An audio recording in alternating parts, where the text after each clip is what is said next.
Assalamualaikum and very good day. My name is Nurjana binti Razali and today my group and I will be presenting about hydropower. Hydropower or hydroelectric power is a form of renewable energy that uses the movement of water to generate electricity. Hydroelectric power plants are built on rivers, streams or reservoirs with strong water movement. Flowing or falling water turns turbine, which is then turned the draft generator.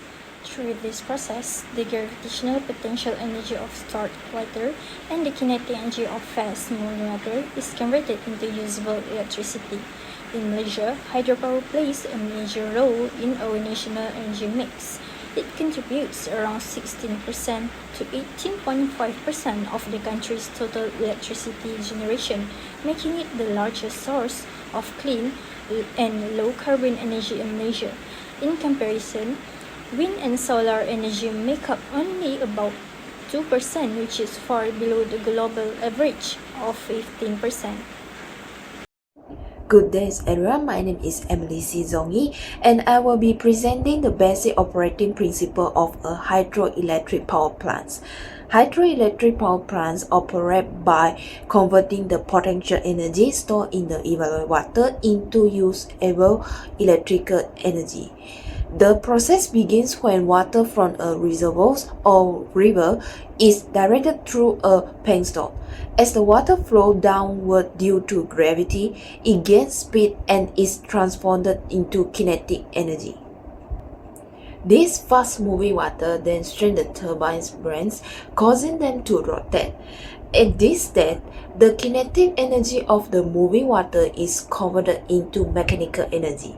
The turbines are directly connected to the generators, and as the turbines spin, they turn the rotor inside each generator. The movement of the rotor within a stationary core produces electricity through electromagnetic inductions following Faraday's law. Once the electrical energy is generated, it is transmitted through power lines to the electrical grids or supplied directly to consumer. Meanwhile, the water that has passed through the turbines is released back into the river or stored in a reservoir for further use, completing the entire cycle. That concludes my explanations of the basic operating principle of a hydroelectric power plant. On the next slide, you will be able to watch a video showing the working principle of the plant for better visualizations. Thank you.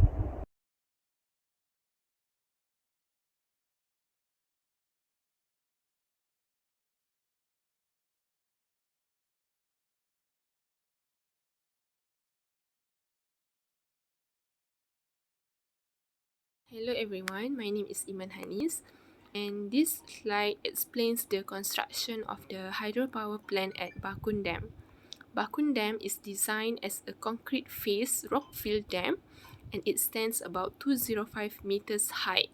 These types of structure give the dam strong stability and allows it to hold a very large amount of water in the reservoir. So the reservoir created behind the dam collects and stores waters, which is very important for controlling water flow. When electricity needs to be generated, the stored water is released and directed through large penstock tunnel. The water then flows into the powerhouse where the turbines and generators are located. As the water moves through the turbine, it spins them and the connected generators convert that mechanical energy into electrical energy. Overall, the construction of Bakun dams plays a major role in ensuring a steady water supply and providing the pressure needed to generate hydropower efficiently. Next, these are the main components of hydropower plant. Each part plays an important role in generating electricity from water. First is the dam, which stores and controls the flow of water. Behind the dam is the reservoir, which provides a continuous supply of water needed of a power generation. Then we have the penstock, which is a large closed tunnel that directs high pressure water towards the turbine.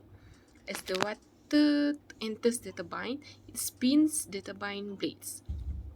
The turbine is connected to a generator, and this generator converts the rotation into electrical energy.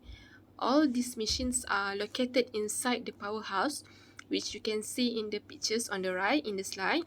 This image shows the turbine inside the powerhouse of a hydropower plant. So after passing the turbine, the water flows out through the tail race back into the river. And finally, the electricity produced is tapped up by a transformer before it's sent out to the transmission grid. Together, these components allow hydropower plants to convert water flow into clean and renewable electricity. Greetings, my name is Harrison Thomas. For the next part, I'll be presenting the advantages of the hydropower plant. For the first point is renewable and sustainable energy source. Hydropower relies on the continuous water cycle driven by the rainfall and the gravity, which make it a naturally replenishing resource. Unlike non-renewable energy, the water used to generate electricity is not consumed during the process, which is simply passed through the turbine and returned to the river. For the second point is low greenhouse gas emission during operation. Hydropower plants release minimal greenhouse gases during electricity production. This significantly reduces Malaysia's carbon footprint, especially compared to coal-fired power plants, which are major contributors to the global warming. For the third point is reduced dependence on the fossil fuels. Hydropower reduces Malaysia's reliance on the imported coal and natural gas. For Sarawak, mega projects like Bakun Dam support the nation's goal of achieving a new renewable dominant energy mix. By providing a stable baseload, hydropower allows the country to reduce the need for fossil fuel-based power plant. For the next part, I'll be presenting the disadvantages of the hydropower plant. For the first point is destruction of large area of natural habitat. To create a reservoir, large area of forest had to be flooded. For the Bakun Dam, about 700 kilometers square of rainforest was submerged, making it one of the largest main flooding events in Southeast Asia. This resulted in significant loss of biodiversity, displacement of wildlife, and destruction of many plant species. For the second point is disturbance to the river ecosystem and aquatic life. Dam alter the natural flow of the river, which affects the fish migration routes, breeding cycle, and nutrient flow. Species that depend on fast-flowing rivers struggle to survive in stagnant reservoir water. Reduced water flow downstream can cause erosion, affect fisheries, and change the physical characteristic of the river ecosystem. For the third point is release of greenhouse gases from the submerged vegetation.